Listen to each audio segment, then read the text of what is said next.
नमस्कार दोस्तों, हमारा नाम है अंकुर चौरसिया। आपको इस वीडियो में स्वागत है। बताएंगे आपको कि अगले 24 घंटों के साथ साथ अगले 10 दिनों में किस तरह की मौसमी गतिविधियां आपके इलाके में रह सकती हैं। तो सबसे पहले सिस्टम की अगर बात करें तो देखिए, सिस्टम जो है एक बना हुआ है पश्चिम बंगाल के आसपास। जो कल बना हुआ था ये उत्तरवर्ती होकर के ये लगभग दक्षिणी पूर्वी बिहार के आसपास, धनबाद के आसपास पहुँच चुका है। एक सर्कुलेशन उत्तरी पूर्वी राजस्थान में बना हुआ है, देख पा रहे होंगे।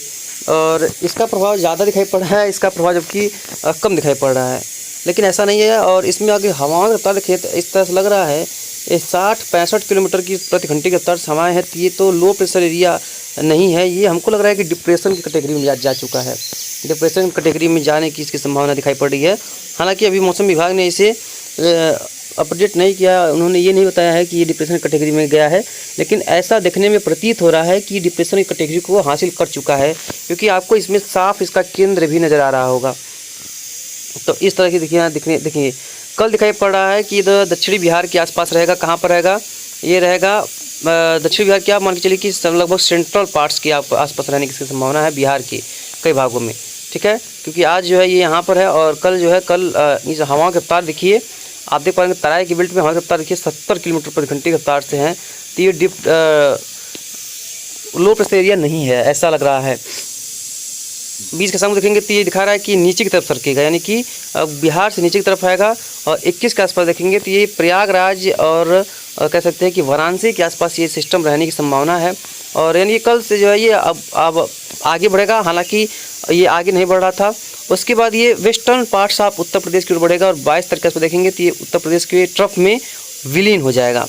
और 23 के आसपास देखेंगे वहीं पर रहेगा और ट्रफ में विलीन रहेगा। 24 के आसपास भी ट्रफ में विलीन रहने की संभावना है। 25 के आसपास भी खत्म हो जाएगा, ट्रफ में रहेगा। और 26 के आसपास और एक नया सिस्टम बंगाल खाड़ी में उभरेगा।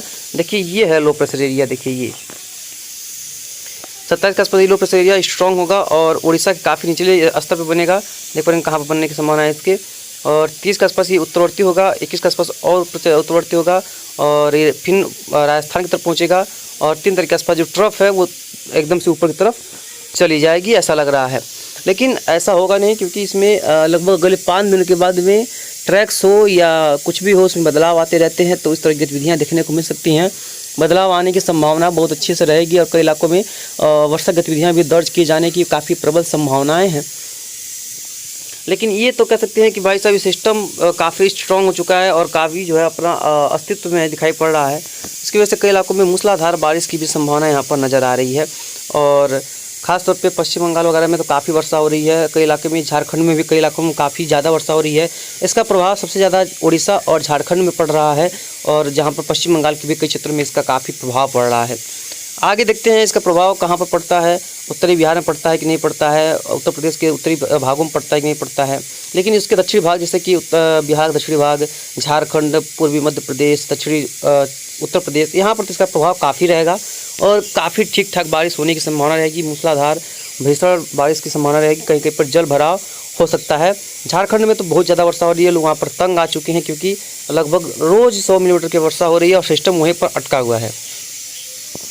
अगर अभी देखा जाए तो वो बहुत ऐसे क्षेत्र हैं, खासतौर पर उत्तर प्रदेश के हो गए, बिहार के हो गए, मध्य प्रदेश के ऐसे क्षेत्र हो गए, राजस्थान में। हालांकि मानसून भी बहुत दूर है उत्तरी राजस्थान से, लेकिन ये है दक्षिणी राजस्थान में मानसून पहुंच चुका है।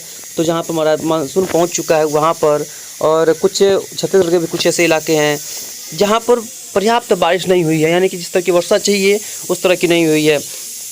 हमारे इलाके में भी लगभग 4 दिन से लगातार वर्षा हो रही है, लेकिन वर्षा कैसी हो रही है? बारिश आती है, 5 से 10 मिनट चलती है और उसके बाद चली जाती है, यानी कि उससे केवल कचरा होता है, बाकी उससे कुछ फ़ायदा नहीं होता, केवल हल्की फुल्की ज़मीन में नमी हो गई है। तो ऐसी बारिश से क्या मतलब होगा, आपको पता ही है। मानसून में जब आता है तो मानसून एक झमाझम बारिश के लिए जाना जाता है, जो कि इस तरह में दिखाई बिल्कुल नहीं पड़ रहा है। और केवल पूर्वी भारत में खासतौर पे जहाँ पर ये सिस्टम बना हुआ है और पता नहीं क्यों बन के वहीं पर अटक गया 3 दिनों से, और वो वहीं पर काफ़ी ज़्यादा बारिश को उड़ेल रहा है, वहीं पर वर्षा को जो है वो व्यतीत कर रहा है। ये दिखा रहा है सिस्टम जो है, जैसे दिखा रहा है कि सिस्टम कल जो है काफ़ी झारखंड के नीचे रहेगा और ट्रफ में मिल जाएगा। और 21 के आसपास थोड़ा सा उत्तरवर्ती होगा और 22 का देखेंगे तो ये उत्तर प्रदेश की तरफ चला जाएगा और सिस्टम में ट्रफ में विलीन हो जाएगा। यानी कि बहुत तेज़ी से ये दिखा रहा है कि बहुत तेज़ी से ये जो सिस्टम है वो कमज़ोर हो जाएगा और अस्तित्व जो इसका खत्म हो जाने के कगार पे रहेगा, खत्म भी हो जाएगा, कगार पे नहीं रहेगा, बहुत ज़्यादा कमज़ोर हो जाएगा। 23 के आसपास ये सिस्टम, हालांकि ये सिस्टम जो है उत्तर प्रदेश के ऊपर दिखाई पड़ रहा है ट्रफ के रूप में, तो वहाँ पर कुछ वर्षा की संभावना रहेगी। 24 के आसपास देखेंगे तो सिस्टम एक बंगाल खाड़ी में नया बनने की संभावना है और एक जो है सिस्टम यहाँ पर बनने की संभावना है। यहाँ पर इसको स्क्रीनशॉट कर लेते हैं तो यहाँ पर देख पाएंगे यहाँ पर बनने की संभावना है। और 25 के आसपास सिस्टम उत्तरवर्ती होगा और 26 के आसपास और उत्तरवर्ती। 27 के आसपास देखेंगे तो ये झारखंड को पार करके आगे तरफ मूव करेगा और बिहार की तरफ बढ़ेगा और उसके बाद ये उत्तर प्रदेश की तरफ बढ़ जाएगा। ये जीएफएस का कहना है, लेकिन अभी से इसकी वजह से कह नहीं सकते हैं कि इसका ट्रैक क्या होगा, इसका लाइन क्या होगा, ये कहाँ पर जाएगा, इसका प्रभाव क्या होगा, किस तरह की गतिविधियाँ होंगी, ये तो अलग बात है। उसको देखिए यहाँ पर दिखा रहा है कि उत्तर प्रदेश के आसपास आकर के ये समाप्त हो जाएगा। 2 तारीख के आसपास जो सिस्टम वहीं पर रहेगा, उसके बाद धीरे धीरे जो है वो समाप्त होने के कगार पे खत्म हो जाएगा। तो ये जुलाई के महीने की बात है, अभी तो भी लंबा समय है, लेकिन ये बात है कि सिस्टम पे सिस्टम बन तो रहे हैं, लेकिन इसका ट्रैक क्या होगा इसमें अभी भी कन्फ्यूजन चल रहा है। इसका ट्रैक तो कंफर्म हो गया है, इसका ट्रैक दक्षिण उत्तर प्रदेश होता हुआ आगे की तरफ बढ़ेगा और यहीं तक जाकर के इसकी जो है समाप्ति हो जाने की संभावना है। ट्रफ में जो है ये विलीन हो जाएगा, ट्रफ में मिल जाएगा, उसके आगे इसकी जाने की संभावना फिलहाल दिखाई नहीं पड़ रही है। हालांकि जो भी होगा हम आपको लगातार आगे अपडेट करेंगे कि कहाँ पर कितनी वर्षा हो रही है और कैसी बारिश देखने को मिल रही है। आप इस पर देख पाएंगे अभी फिलहाल ये जो है उत्तरवर्ती होकर के पश्चिम बंगाल के आसपास है, लेकिन अब यहाँ से ये जो है नॉर्थ वेस्ट नहीं, ये वेस्ट की तरफ आगे बढ़ने की संभावना है, इस तरह से दिखाई पड़ रहा है। तो मौसम विभाग ने भी बताया है इस तरह की गतिविधियाँ होंगी, देखने को मिलेंगी।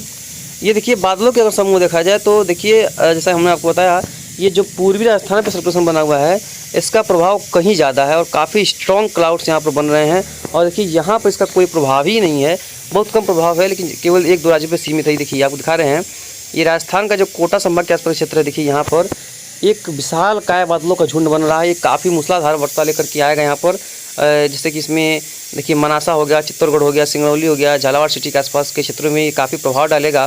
बीकानेर तक भी इसका सिस्टम धीरे धीरे पहुँच सकता है, मंदसौर तक इसके जो मध्य प्रदेश का क्षेत्र है वहाँ पर भी इसके पहुँचने की संभावना है। मध्य प्रदेश के ऊपर काफ़ी अच्छी खासी यहाँ पर वर्षा हो सकती है सर्कुलेशन के माध्यम से।